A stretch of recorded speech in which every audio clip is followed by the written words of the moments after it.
So the point of today's session really is just to give a quick overview of different ways that different help techniques and things that you might use to help with making video and audio content.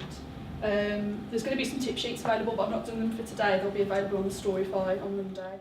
It's also the year that we had the very first video camera that was digital video camera that was available to consumers. There it is, the Sony Betamovie BMC 100p, and there's a picture from the advert from 1983 of them using it at home.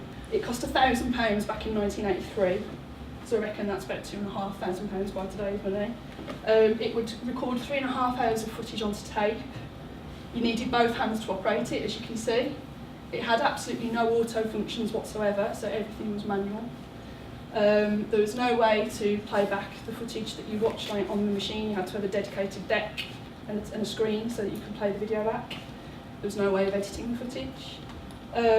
Despite that, the tagline that went along with it was, with no awkward bulky size or cumbersome weight, the compact take me anywhere camera can go wherever you go. So if we just wind things on a little bit, just a quick run through. Basically, most portable devices these days have some kind of video capture software on them, and they've all got their kind of pros and cons. So yeah, iPads, Blackberries, most Android smartphones. My Android smartphone's got a camera on the back. That's kind of a latest model, but it's only mid-range. Here really is that yes, high definition looks really nice. It's nice to watch, and if you're watching a Hollywood movie at home on a lovely big screen with surround sound, you want to watch it in HD. But my argument is really that if you're watching a video on YouTube, the important thing is to convey your information, and I don't think you lose anything on standard definition that you gain in HD. You can still see what's going on. It's still very clear what's happening in that picture.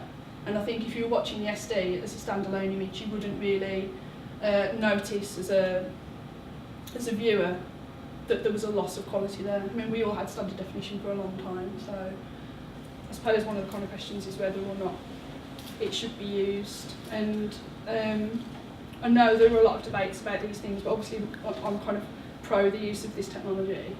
But just to touch on it, you know, we've already seen the teaching benefits of using video in the classrooms. All the lectures are captured, students access that. There's been, you know, a good success of communicating research outputs as well on the web, like not just here at this university, but all over the place. But I do appreciate that it is very much a means to an end to you guys. So whereas I, you know, would spend ages doing something, you know, for you it's just about communicating information. It needs to be quick, it needs to be instant. It's about getting that information out there. So why make a video at all, or why make some audio at all? Because you might just be recording some audio for a podcast or something. I can't really answer that for you, but it's an important thing to consider. Is video the best medium for you to get across the message that you want to get across, or would it be better doing in a different format? What is it that you're going to film and record? And like that kind of seems really obvious, but it's not. Like back in the day, they would always say, show not tell. That was always the advice. These days, because we're doing really instant things and it's going up on YouTube, you do see a lot of talking heads. Like our own website is evidence of that. You know, we come and film, we're shooting people talking at you about something. So that's kind of more the way things are going in terms of really quick bits of video and stuff. But really you need to think about what you're actually going to point the camera at. There needs to be something there that's visually interesting to shoot, else you might be better off just getting sound, or you might be better off just getting some photos or doing a write-up.